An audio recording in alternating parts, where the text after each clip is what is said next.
دلوقتي يا جماعة انا رايحة الجيم، فقلت عايزة اوريكم الحاجات اللي باخدها معايا في الجيم وكده واصور لكم المشوار. فيلا، حاجة باخد معايا ازازة مية، تمام، عشان لما عطش وكده. وبعد كده بما ان انا بيجيلي هبوط وكده بعد التمرين، فاخدت معايا عصير اناناس. في الشنطة بقى يا جماعة باخد لبس معايا، تمام، عشان بيبقى الجو حر وقتها. اول حاجة اللاجن بتاع التمرين وكده، تمام، وتيشيرت للتمرين اهو، وده الكارت بتاع الاشتراك، تمام، اهو، ده الاسم بتاعي يعني. العصير هنا،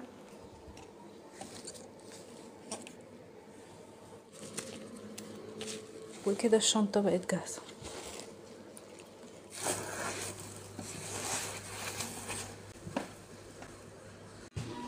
دلوقتي يا جماعة تعالوا نروح الجيم مع بعض.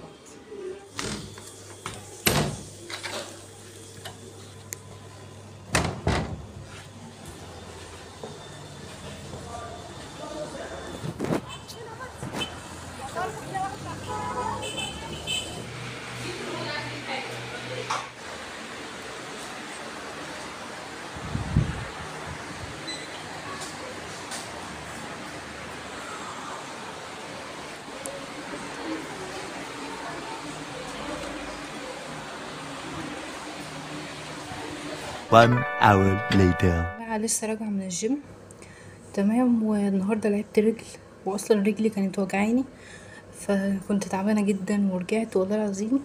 يعني وانا راجعة في الشارع كده، يعني ايه، بزحف، يعني مش عارفة امشي اصلا. انا اصلا كنت بقالي فترة مريحة في البيت، يريح من الجيم فترة ويرجع تاني، بيحس ان هو مجهد بقى وكده، والتمرين بيبقى لسه ايه، صعب عليه شوية زي الاول.